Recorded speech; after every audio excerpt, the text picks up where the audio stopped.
GB classroom and music চ্যানেলের পক্ষ থেকে দশম শ্রেণীর গণিত ক্লাসে একচল বিশিষ্ট দ্বিঘাত সমীকরণ অধ্যায় 1-এর কোষে দেখি 1.2 আজকে 7 নম্বর ক্লাস। আগের ভিডিওতে আমরা 4 দাগের 10 পর্যন্ত অঙ্ক করেছিলাম, সম্পূর্ণ করেছিলাম। আজকে 4-এর 11 থেকে অঙ্কগুলো আমরা দেখব। এখানে সমাধান করি, অর্থাৎ যে সমাধান আছে তার বীজ দুটো বের করতে হবে। তাহলে 11 দাগের অঙ্কটি আমরা দেখব। ছোট ছোট পার্টে আমরা ভিডিওগুলো লোড করব যাতে শিক্ষার্থীদের সুবিধা হয়।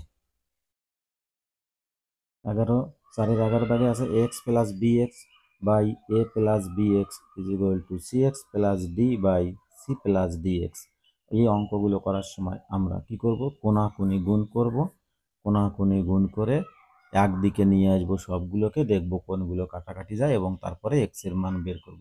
ভিডিও ছোট করার জন্য, ছোট হয় যাতে, তাই আমি কিছুটা অঙ্ক করে ফিরে আসছি। কিছুটা করে ফিরে এলাম। আমরা দেখব যে এটা আমরা কোনাকুনি গুণ করছি, এ এক্স প্লাস বি এক্স এবং সি এক্স প্লাস ডি কোনাকুনি গুণ করে আমরা গুণ অবস্থাতে বসিয়েছি এবং এটার সঙ্গে আমরা এটা গুণ অবস্থাতে বসি এবং পরবর্তী ক্ষেত্রে গুণ করেছি। এ দ্বারা গুণ করলে এটাকে, তাহলে a c x plus a d এবং এটা বিসি এবং b c x square plus b d x সমান সমানের এদিকে গুণ করলে a x a c x plus a d x square এবং বিসি প্লাস বিডি এক্স সমান সমানের একদিকে নিয়ে এসছি। এবার দেখা যাচ্ছে কেটে যাচ্ছে, AC plus plus AC x minus AC x কেটে যাচ্ছে, plus b d x minus BD x কেটে যাচ্ছে।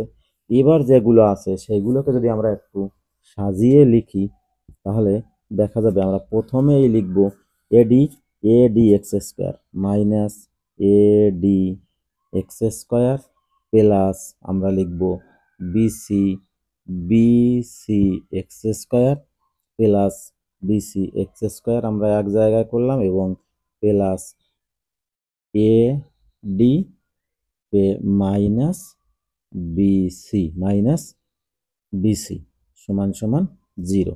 এটা আমরা করলাম। এবার আমরা এখান থেকে এক্স স্কোয়ার কমন যায়, আমরা মাইনাস এক্স স্কোয়ার কমন নেই। মাইনাস এক্স স্কোয়ার কমন নিলে থাকে এ ডি মাইনাস বিসি, যেহেতু মাইনাস কমন নিয়েছি মাইনাস বিসি।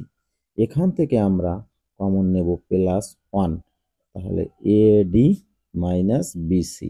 কেন এমন কমন নিলাম মাইনাস? দুটো এক হওয়ার জন্য, সমান সমান 0।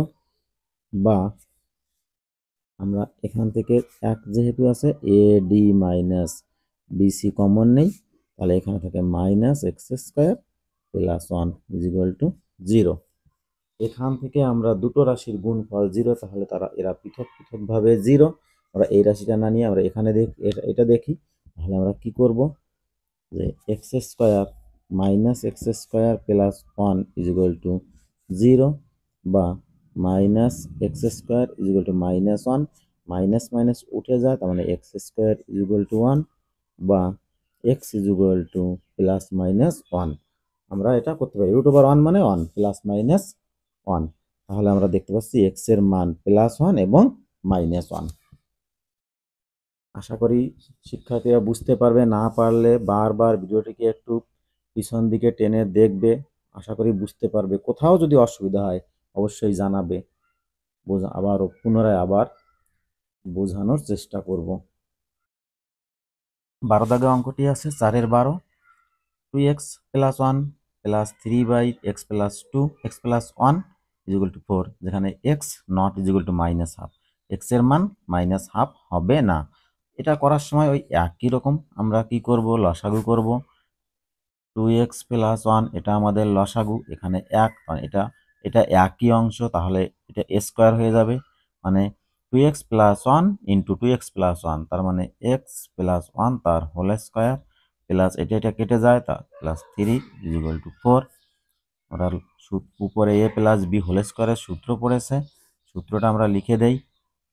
এ স্কোয়ার প্লাস সূত্রে 2 into a into b plus b square plus 3, এখানে 2x plus 1 is equal to 4 বা 2x প্লাস 1 এটা 4x square plus 4x plus একের স্কয়ার মানে 1 এবং 4 একবারে 4 ইকুয়াল টু 4। আমরা কোনাকুনি যদি গুণ করি বা এখানে নিচে 1 আছে 4x square plus 4x plus 4 সমান সমান 4 দুগুণ 8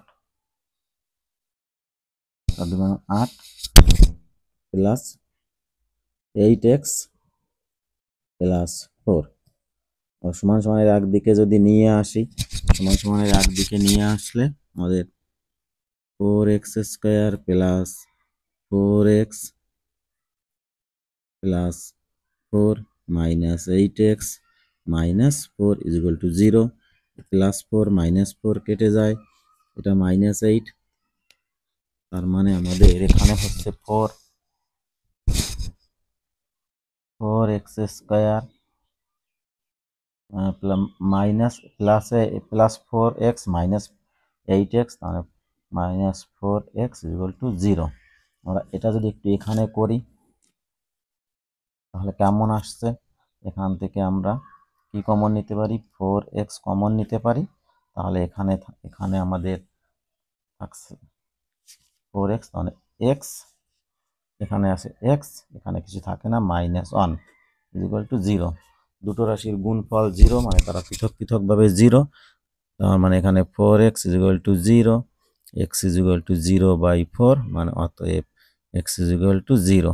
ঠিক অন্যদিকে আছে x minus 1 equal to 0, x equal to 1।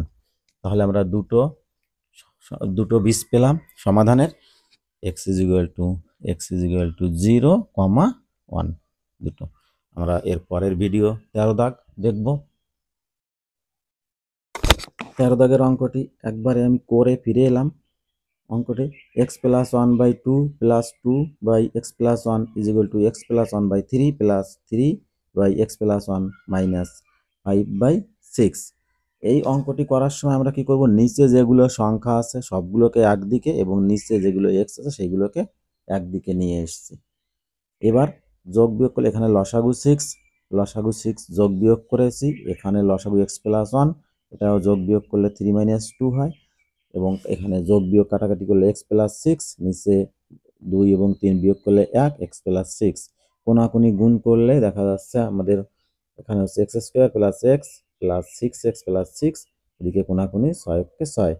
এই 6 উঠে যায়, একবারে করে দিয়েছি x স্কয়ার, এই x 6x যোগ করলে 7x, x কমন নিলে x plus 6 7 is equal to 0। দুটো রাশির গুণফল 0, অতএব এরা x ইজ ইকুয়াল টু 0 এবং আরেকটা x plus 7 is equal to 0, x is equal two -7। তাহলে এখানে এই সমীকরণের x এর দুটি মান x ইজ ইকুয়াল টু আমরা 0, -7 দুটি বীজ আমরা পেলাম। এই সঙ্গে সঙ্গে এই ভিডিও শেষ করছি। দেখা হবে 14 দাগ থেকে পরের ভিডিওতে। শিক্ষার্থীদের যদি কোনো অসুবিধা হয় অবশ্যই কমেন্ট করে জানাবে, আমি সমস্যার সমাধান অবশ্যই করব।